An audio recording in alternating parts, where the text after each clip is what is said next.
आज की इस वीडियो में बात करेंगे chapter electric potential and capacitance से topic electric potential due to an electric dipole.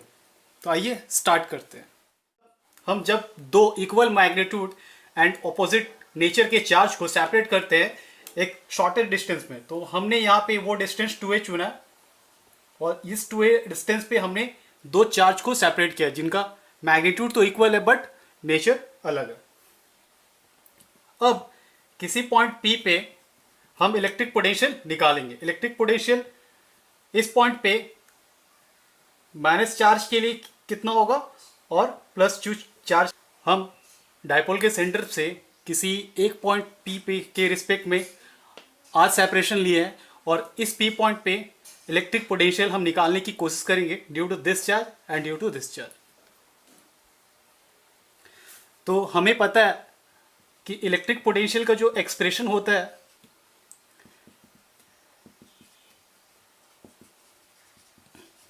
वो होता है V इक्वल टू 1/4πε0 QR।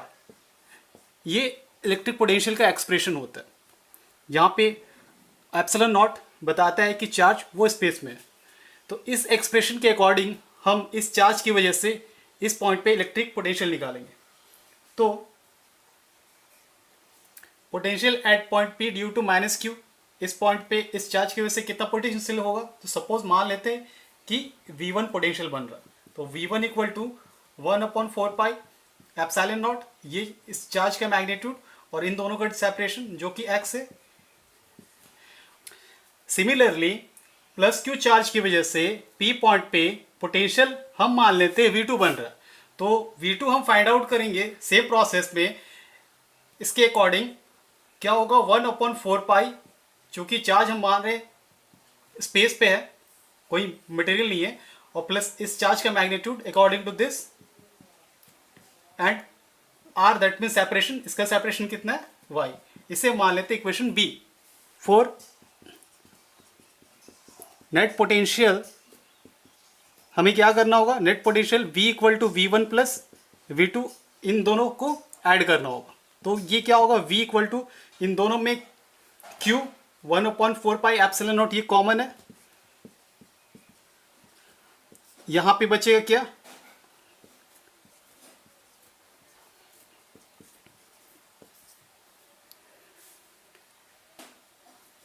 इसे हम इक्वेशन 1 दे रहे हैं।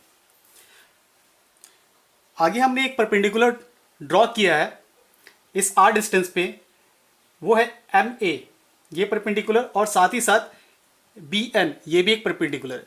इस लाइन पे ये परपेंडिकुलर AM के साथ है और BN के साथ यहाँ पे परपेंडिकुलर ON पे। अब हम मान रहे हैं कि P पॉइंट जो है ये डायपोल से काफ़ी बड़ा है, जिसकी वजह से हम AP का डिस्टेंस और MN का डिस्टेंस को एक मान सकते हैं। हम ये बोल रहे हैं कि distance AP is nearly equal to distance PM।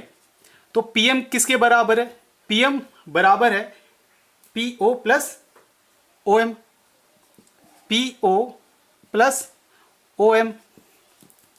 इसी तरह से PB ये नियरली इक्वल टू है किसके, PN के। तो हम यहां पे लिख सकते हैं PN किसके बराबर है, PO minus ON, PO minus ON, PO minus ON। यहां से इतना माइनस करेंगे तो इतना बचेगा। अब यहां पे इस जगह पे हम देख सकते हैं कि यहां पे जो ट्रायंगल है, ये ट्रायंगल हमारा है AMO। इस ट्रायंगल पे ये एंगल थीटा है और ये भी एंगल थीटा है, ये दोनों एंगल थीटा है। जहां पे हम cos थीटा इक्वल टू लिख सकते हैं क्या होगा, एडजेसेंट अपॉन हाइपोटेनस। एडजेसेंट हमारे पास क्या है, MO या फिर OM अपॉन हाइपोटेनस ये AO, जो कि क्या है A। सिमिलरली इस ट्रायंगल के लिए भी हम लिख सकते हैं cos थीटा इक्वल टू क्या लिखेंगे, एडजेसेंट जो कि है ON बाई ए। यहाँ से इन दो जगह से हमें MO का वैल्यू पता चल रहा है। यहाँ पे MO इक्वल टू हम क्या लिख सकते हैं, ए कॉस थीटा, और ON इक्वल टू हम क्या लिख सकते हैं, ए कॉस थीटा। दोनों को यहाँ से लिख सकते हैं हम। आगे हम इस MO का वैल्यू को इस जगह पे पुट करें तो ये क्या है, ये हमारे पास है PM is equal to PO plus MO। MO का वैल्यू क्या है, A cos थीटा। सिमिलरली PN के रिस्पेक्ट में हम लिख सकते हैं PO माइनस ON के बदले हम क्या लिखेंगे, A cos theta, A cos theta. ये इक्वेशन C, ये इक्वेशन D। अब यहाँ पे PM क्या है, PM ये जो कि नियरली इक्वल टू है इसके, PM जो कि नियरली इक्वल टू AP के, और AP को हम क्या लिख रहे हैं, X, तो इसके बदले हम लिख सकते हैं X, और सिमिलरली इसके बदले लिख सकते हैं Y। Putting equation C and D इन 1 पे, तो हमें क्या मिलता है, इस दोनों इक्वेशन को यहां पुट करेंगे तो हमें मिलेगा V equal to Q 4 pi epsilon nought. Y की जगह पे हम क्या लिखेंगे, ये पूरा टर्म, तो यहाँ पे यहाँ से यहाँ तक Y के बदले लिखेंगे, तो इस जगह पे PO क्या है, PO इक्वल टू R, ये PO को हम R लिख सकते हैं, तो ये हो जाएगा 1 upon R minus A cos theta. आगे हम लिखेंगे माइनस, सिमिलरली इसके लिए भी होगा, ये पूरा ये हो जाएगा R, और ये पूरा टर्म हम लिख सकते हैं Y के बदली, सॉरी X के बदली, तो यहाँ पे हम लिखेंगे R plus A cos theta.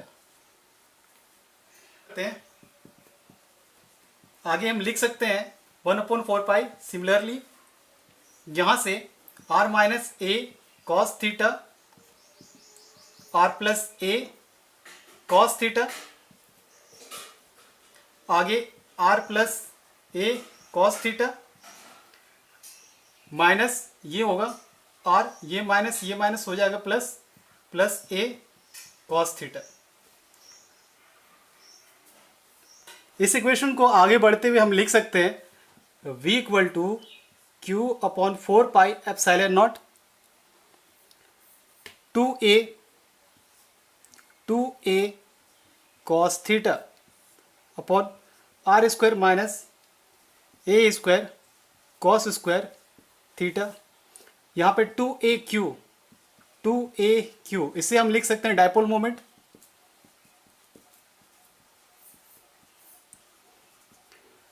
That means हम इस टर्म को लिखेंगे P जो कि एक डायपोल मोमेंट है, ये एक वेक्टर क्वांटिटी होता है, P cos थीटा अपॉन 4 पाई, ये इधर आएगा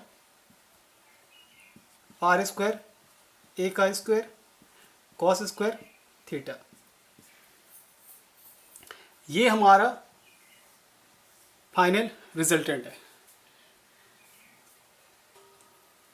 अब चूंकि हम जानते हैं कि A का जो डिस्टेंस है ये R से बहुत ज़्यादा है, R is much greater than A, तो इस केस में हम इस इक्वेशन को कर सकते हैं नेगलेक्ट, क्योंकि यहाँ पे A है। ये इक्वेशन नेगलेक्ट करेंगे तो हमें मिलेगा 2P cos theta upon R square.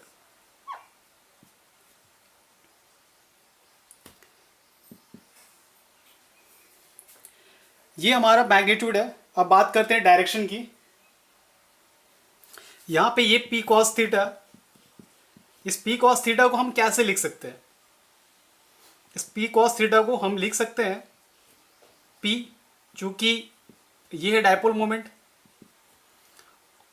cos theta ये इस पॉइंट को इंडिकेट कर रहा है, दैट मीन्स हम यहां पे बोल सकते हैं ये पॉइंट किसके द्वारा इंडिकेट हो रहा है, R vector, R displacement vector, that means ये R तो हम इसको आर कैप अगर लिखते हैं, चूंकि ये डायरेक्शन को दिखा रहा सेंटर से पी का,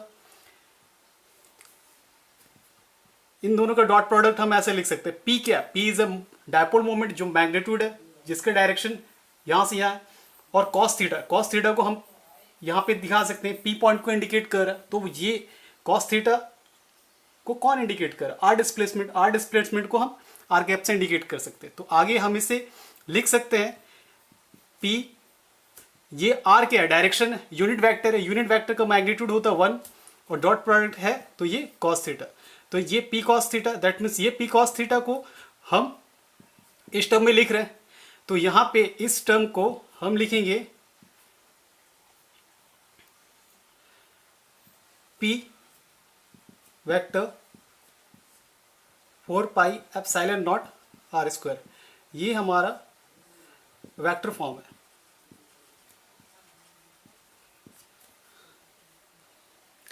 ये हमारा कोऑर्डिनेट है।